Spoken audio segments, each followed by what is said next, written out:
My daughter, whom I loved more than anything in this world, took something from me that I could never get back. It wasn't just money. It was my trust, my belief in family, and my peace of mind. When I first became a mother, I never imagined the depth of the love I would feel for my children. They became my entire world. My name is Sophia, and for most of my life, I believed in the strength of family. I believed that no matter what came our way, we would face it together, united by the unbreakable bond of love and loyalty. But today, as I sit here reflecting on what happened, I see the harsh reality of how my trust in my daughter was shattered in a way I never thought possible. My daughter, Elizabeth, was my firstborn. From the moment I held her in my arms, I knew my life had changed forever. She was everything I had hoped for, a sweet, bright-eyed little girl who grew into a young woman full of promise. As a mother, I dedicated my life to raising her right, teaching her values like honesty, integrity, and kindness. I spent countless hours helping her with school projects, reading her bedtime stories, and guiding her through every milestone. She was my joy, and every decision I made was for her. I worked hard to provide for our family. I may not have had the most glamorous job, but I was proud of it. I worked in accounting at a small firm, and although it wasn't always easy, I made sure we had a stable life. My husband Carl and I worked together as a team, building a life where Elizabeth and later, her younger brother Ethan, could grow up with everything they needed. We weren't rich, but we were comfortable, and more than anything, I was determined to give my children opportunities I never had growing up. As the years passed, I watched Elizabeth grow from a curious little girl into a headstrong teenager. She had always been independent, and while I encouraged her to dream big, I also made sure she understood the value of hard work and humility. She excelled in school, was involved in extracurricular activities, and everyone around her seemed to praise her potential. There was never a moment when I doubted that she would go on to do great things. When Elizabeth went off to college, I was both proud and heartbroken. She was my first child to leave the nest, and while I was excited for her to begin this new chapter, I couldn't help but feel a pang of loss. I remember packing her things, making sure she had everything she needed, even though she insisted she was perfectly fine and didn't need much. As I kissed her goodbye, I whispered, "Be kind, be smart, and always be true to yourself," knowing full well that this was a big moment for both of us. Her first few years in college were an adjustment, as expected. She had moments of joy, moments of stress, and moments where she struggled to find her way. Like many young people, she faced challenges balancing schoolwork, friendships, and the pressures of adulthood. But every time she called, I reassured her. I encouraged her to keep going, to not give up, because I knew the world was her oyster. And after graduation, when she landed a solid job, I couldn't have been prouder of the young woman she had become. Elizabeth's success meant so much to me. I was there for her every step of the way, celebrating her achievements and supporting her during her low points. I was the one she called when she was unsure, when she needed advice, and I was happy to be her sounding board.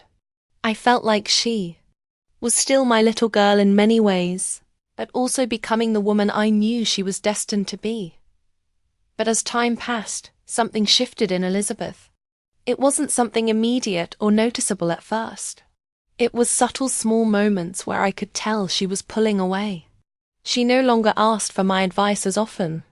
When she came home to visit, it felt different, more distant, as though there was a wall between us. She seemed busier, more focused on her career, and less interested in family time. I thought it was just the pressures of adulthood, the weight of responsibility settling on her shoulders. After all, she was working her way up in a corporate world that was demanding and fast-paced. But there was another side to her transformation that I couldn't ignore. She was becoming more secretive. She no longer shared her dreams and frustrations with me like she once had. She seemed to be making decisions on her own, decisions that I wasn't privy to, decisions that I wasn't a part of. One of the most noticeable shifts came when she began spending more time with Nathan. At first, I was happy for her. Nathan seemed like a nice enough guy, kind, respectful, and seemingly hardworking.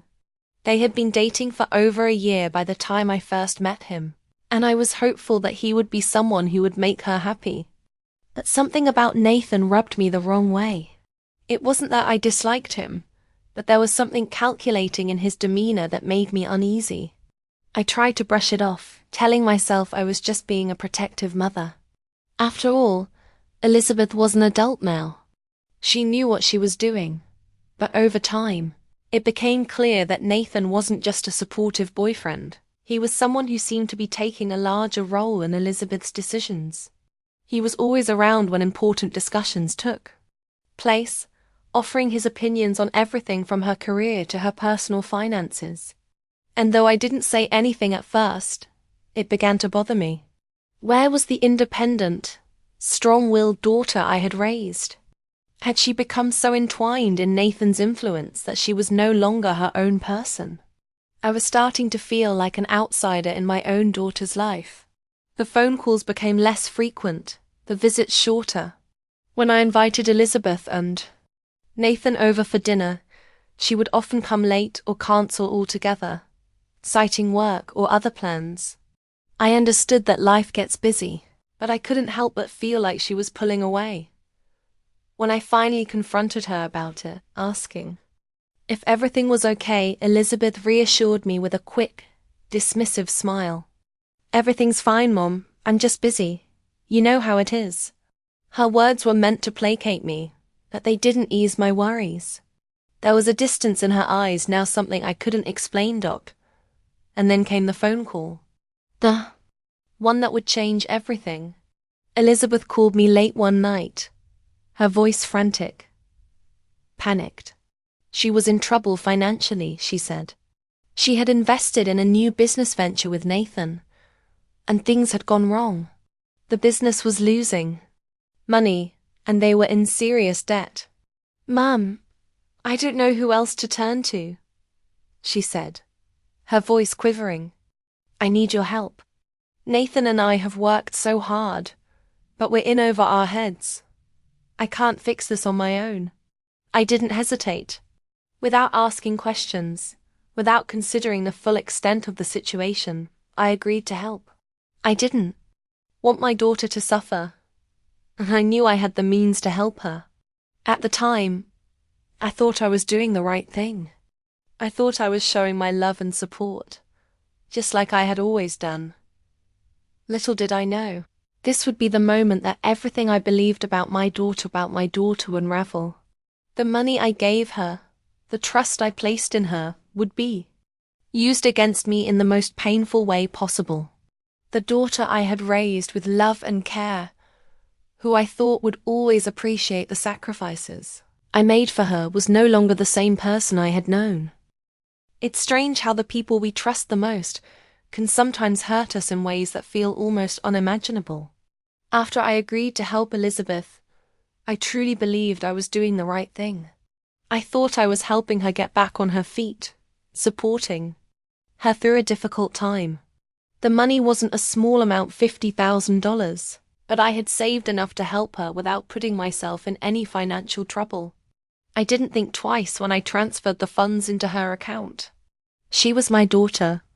Of course I would help. But what happened next still haunts me. The realization didn't come all at once, and I didn't see it coming. At first, Elizabeth was extremely grateful. She called me every day, updating me on how things were going. "Thank you, Mum," she said, her voice soft and full of emotion. "You've saved me. I can't do this without you." I didn't question her then. I thought she was truly struggling, and she was relying on me, just as any child would on their parents.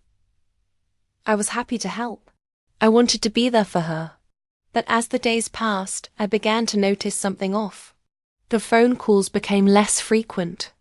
The updates stopped coming as often. At first, I didn't think much of it. I thought she was busy getting back on track, rebuilding her life, focusing on the new business venture that she and Nathan had started together. However, I soon realized I was being shut out. Elizabeth became distant. The warm, open communication we once had started to fade away, replaced by curt messages and short conversations. When I tried to reach out, she didn't respond right away. And when she did, it was as if I was just another obligation, not someone she felt comfortable confiding in. A few weeks after the money had been transferred, I visited her apartment to check in, to see if she was okay. I knew how hard she was working and how much stress she had been under. But when I arrived, things didn't feel right. The apartment was neat, but there was an air of detachment in the way she greeted me. No warm hugs, no long conversations about how she was doing. It was as if I was a stranger in her life. We sat down at the kitchen table, and I tried to ask how things were going. I wanted to hear that she was on the mend, that the business was turning around. Instead, she looked at me with a weary, almost blank expression. "It's fine, Mom," she said flatly. "We're managing." The unease in her voice sent a chill down my spine. Something wasn't adding up. "Elizabeth, are you sure? You said things were bad, that you were struggling. Is everything okay? Now? Are you and Nathan able to pay back the loan?" She hesitated, and in that brief moment, I could see the discomfort in her eyes. It was subtle, but it was there, a flicker of guilt, or maybe fear. She quickly turned the conversation back to Nathan, about how he was doing a great job of handling things, how she didn't need to worry so much. But I wasn't convinced. Something had changed in her. Over the next few days, I tried to talk to her again, to ask more pointed questions about where the money had gone and how it had helped. She became more defensive. "Mom, I told you everything's fine. Stop asking questions. Nathan and I are handling it." There it was, the same excuse she had given me before, but this time it was laced with an edge of irritation. She didn't want me in her business, and that was clear. She was pushing me away. And then one evening I went to check my bank account, just as I always did. But when I logged in, my heart sank. There, staring back at me from the screen, was the withdrawal I didn't expect. Another $50,000 had been transferred from my account to Elizabeth's. I couldn't believe what I was seeing. How was this possible? I hadn't agreed to give her any more money. I had helped her once already, and now this? How had she accessed more funds without even asking me? The realization hit me like a brick to the chest. Elizabeth had tricked me. She had taken more money, used my trust, and taken advantage of me in a way that felt like a betrayal beyond words. I immediately called her, my voice shaking. "Elizabeth, what is this? You've taken more money from me. Why didn't you ask? Why didn't you tell me?" There was a long pause on the other end. I could hear her breathing, but she didn't speak. Then, her voice, soft but filled with defensiveness, came through the phone. "I needed it, Mom. Nathan and I didn't have enough to cover the new project. I thought you would understand. You've always been so generous with me before. But I didn't understand. This wasn't just about money anymore. This was about trust. This was about the manipulation of the one person who had always been there for her, the person who had sacrificed so much to help her build a life. She wasn't just asking for help anymore. She was taking advantage of my love and generosity. "I trusted you, Elizabeth," I said, my voice thick with emotion. "I gave you money because I thought you needed it to survive. But this isn't just about helping you anymore. You've been lying to me. You've been using me, and I can't stand it." There was silence for a moment, and when she finally spoke, I could hear the change in her tone. It wasn't the tone of a daughter who was apologizing. It wasn't the voice of someone who regretted their actions. It was cold, detached. Mom, I'm sorry you feel that way, but you're overreacting. Nathan and I are doing fine. I just don't need your interference anymore. You've helped enough. Please just leave me alone. The words hit me like a punch to the stomach. She was telling me to leave her alone?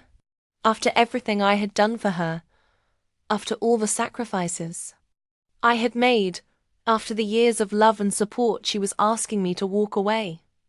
Elizabeth, what happened to you? You're my daughter. I gave you everything I could, everything. And now you're telling me to leave you alone. She didn't respond right away. And when she did, it was as if her words were final, like a door had slammed shut between us. Yes, Mom. Please, just let me live my life. I don't need you anymore. And that was it. That was the moment I realized the truth. My daughter, the one I had given so much for, had turned into someone I didn't even recognize. She wasn't the little girl who used to sit on my lap, who would cry when she needed comfort, or laugh at the simplest things. She was someone else. Now, someone cold, calculating, and indifferent to the love I had always tried to give her. As I sat in silence after that call, I could feel the weight of her betrayal sink in. It wasn't just the $50,000. It wasn't even the fact that she had taken it without asking. It was that she had used me, manipulated me, and in the end, told me to walk away from her life forever. I didn't know how to move forward after that. The mother in me wanted to fight for her, to fix everything and make it right. But the truth was clear. Elizabeth had made her choice. She had chosen money, her own selfish needs, over the love and trust of the person who had always been there for her. And in that moment, I realized that I had been a fool to believe in the family I had spent my life building. But the worst part, she was gone, and there was nothing I could do to bring her back. It's one thing to experience betrayal from someone you trust, but it's an entirely different kind of heartbreak when that betrayal comes from your own child. The finality of Elizabeth's words still echoed in my ears. Leave me alone. Mum, they weren't just words, they were a declaration of the end of our relationship, the end of the dreams I had for the kind of family we would be, together. For days I couldn't think clearly. I sat in my favorite chair, the one I used to sit in every evening, knitting or reading, while Carl would come and sit beside me. Now, that chair felt foreign to me. The quiet hum of the house was deafening. I felt as if the walls were closing in on me, suffocating me with the weight of everything that had happened. The house, once filled with laughter, with love, was now a prison of memories. I couldn't escape them. Every corner of the house reminded me of the girl I had raised, the woman I thought she had become. The woman she had become was a stranger. Elizabeth's betrayal wasn't just about the money. It was about the way she had cut me out of her life with such ease, as if I had never mattered. As if the years of sacrifices I had made, the late nights I spent worrying about her future, and the love I poured into her life meant nothing. To her, I was just an inconvenience, a person to be discarded when I no longer served a purpose. I couldn't shake the feeling that I had been reduced to nothing. In the days following the call, I tried to reach out to her once more. I wanted to hear from her directly why she had done what she did. I wanted to understand. I had to know if there was any chance for us to repair our relationship. But each time I reached out, I was met with silence. She didn't respond to my calls. She didn't return my messages. My attempts to bridge the gap between us were rejected every time, as if she had made a decision to erase me from her life completely. I began to feel like I had been living in a dream. The person I thought I knew, the woman who was once my daughter, the little girl who had been so full of love, was gone. In her place stood someone cold, someone who saw me not as her mother, but as an obstacle. a figure of obligation that she could push away when it no longer suited her. I tried to focus on other things. I had a life to live, after all. I had friends, I had my health, and I had my passions. But none of it felt the same. My joy, my drive, my purpose, all felt hollow without the family I had cherished for so long. I kept going through the motions, but it was like I was walking through life with a heavy heart, like a ghost in my own world. Then came the moment when I realized something even more painful. I was no longer a part of Elizabeth's life, and I had to accept it. I had spent so long hoping for a change, thinking that with time, she would come to realize the gravity of what she had done. But time didn't heal the wound. Time only deepened it. Every day that passed, every day that I didn't hear from her, confirmed that she had truly made her decision. She had chosen her path, and I was no longer a part of it. That's when the overwhelming truth hit me. I had to stop trying. I had to stop chasing her. Because every time I reached out, every time I begged for answers or for forgiveness, I was only hurting myself. I was clinging to a relationship that no longer existed. I needed to let go. Not because I didn't love her, but because loving her wasn't enough to fix the damage that had been done. Began to let go of the anger. I had been angry for so long, angry at Elizabeth for what she had done, angry at Nathan for influencing her, angry at myself for trusting her so completely. But holding on to that anger was only poisoning me. It was eating me up from the inside, making it harder for me to heal, harder for me to move forward. So, I took a step back. I spent time with friends, people who truly understood the value of trust and love. I reconnected with my passions, things I had neglected over the years. While I focused so much on my family, I started volunteering at the local community center, working with young people who reminded me of Elizabeth when she was first starting out, full of hope and ambition. Helping them, seeing them grow, helped me heal.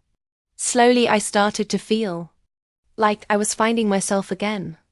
But that healing didn't come easily. There were nights when I would lie in bed, the tears streaming down my face, as I thought about Elizabeth. I thought about her laughter, her smile, and how it used to feel to have her in my life. I thought about all the years I had spent raising her, giving her everything I could, and how none of that seemed to matter anymore.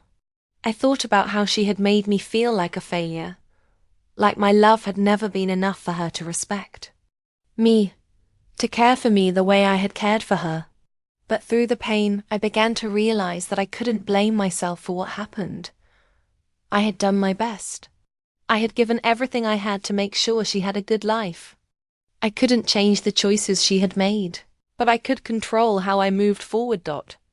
It was during this time of reflection that I realized the hardest truth of all. I had to forgive her, not because she deserved it, but because I deserved peace. I needed to let go of the pain she had caused. I needed to release the weight of this betrayal so that I could finally heal. Forgiveness wasn't about her. It was about me. It was about taking my life back, reclaiming my peace, and moving forward with the strength I knew I had inside me. Still haven't spoken to Elizabeth since that last phone call.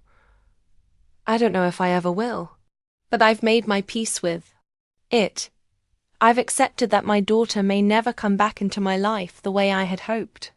And as painful as that is, I have come to realize that the love and trust I gave her were not wasted.